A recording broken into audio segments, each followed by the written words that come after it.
be out, that he was going to be in attack mode. And thanks for fixing that Zoom. Thanks for fixing that Zoom. I thought he set a great tone for us. But obviously, when Anthony's at his best, he's impacting the game on both sides of the ball, and that's what he did tonight. Frank, you went to Marc, of course, with Drummond got into foul trouble, and then Wesley back into the rotation with a couple of guys out. What did you see from them, and does that type of play, does that weigh on your mind anymore as you keep trying to figure out who's going to play when moving forward?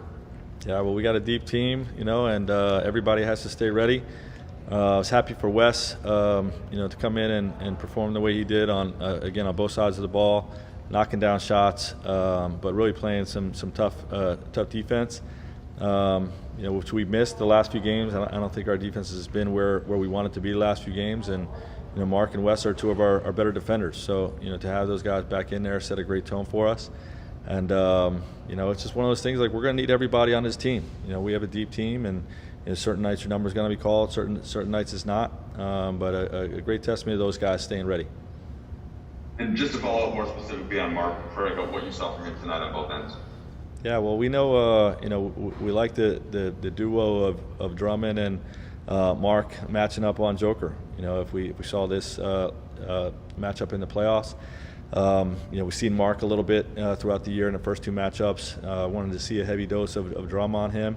I thought both guys did a good job. This team offensively over the last 10 games has offensive rating of 119, and I think it was 96 tonight. And it starts with trying to slow down Joker. He's had some 40, 50-point games this year, and we gave up 32 points and 5 assists, but that's pretty good numbers for what he's been doing to the rest of the league. So, I think it started with Drum, and Marc really came in and did a spectacular job, defensively on Joker, but also facilitating offensively. Okay, we'll start with Algoon. Hey Frank, I have two questions. The first one is quick. Before Andre got into some foul trouble, were you going to play Marc tonight? Was that the plan? Yeah, we were going to use him as the second second option on Joker, and Trez was going to get the minutes against their second unit when Joker was out. They played a little unconventionally, I think, because of Millsap not being in there. They typically get Joker out at the 3-minute mark, which is about when we were going to come with Trez.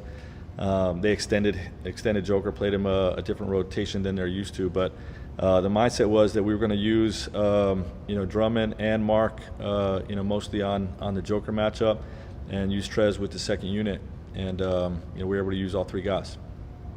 Okay, I thought that was the main quick question, so thanks. The second question is, obviously Marc, when he first had to kind of transition his role with Andre came up, he got frustrated, but then said, I'm ready for whatever. Just now, he had a good game. He could have maybe said, I want to play more, but he was talking a lot about the team and how there's a need to stay together during the stretch. What does that do when a guy like Marc, as accomplished as he is, takes that attitude? Well, Marc Gasol's a winner, you know what I mean, and he understands what it takes to win at a high level, and that type of commitment and sacrifice, and whatever the team needs, attitude is what's necessary for us to win a championship, and that's what we're asking of him and all of our guys really, and for him to be in that headspace and that having that attitude is just something that's it's really going to benefit us. Hey, Bill Oram, please. Frank, saying on Marc, he has talked in the past, and I think you have too, about him being more aggressive when he has those minutes, being more aggressive offensively. Have you seen him take that to another level in his opportunities, basically since Drummond has got here? Yeah, I think so. Yeah, I think there has been some games. I remember at Toronto, I think he had a 20-point night or something like that. But it's just part of the evolution of a guy, in his first year with a team. You know what I mean? You find your way. What I loved about Marc before we signed him was that he dominated us twice last year without scoring. He dominated with his defense and rebounding, and I think he had, like 4 points and 8 points, but was a huge factor in those wins. So, I'm content with him playmaking and facilitating and carrying the threat at the three-point line. And, as the season's gone on, he's got a little more comfortable in our system and been more aggressive, and we welcome that. Okay, Dan Markey, please. Frank, he kind of compared himself to a fixer, and that's sort of his role on this team. He actually used a character from Pulp Fiction. But I'm wondering, how do you balance kind of knowing that he is successful doing kind of what you've asked of him now versus the balance of considering maybe using him more in different situations? Are you super happy with kind of the role he's in now? Is that kind of how you envision him? He's a hell of a weapon. You know what I mean? And so is Drummond, and so is Trez. These are what they call good problems for a coach. And Drum's the guy that's newest here.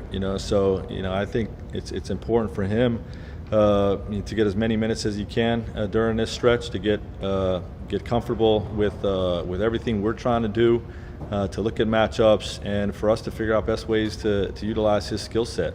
Because we're going to need all three of those guys. Okay. I'm sorry, really quick, Ellie.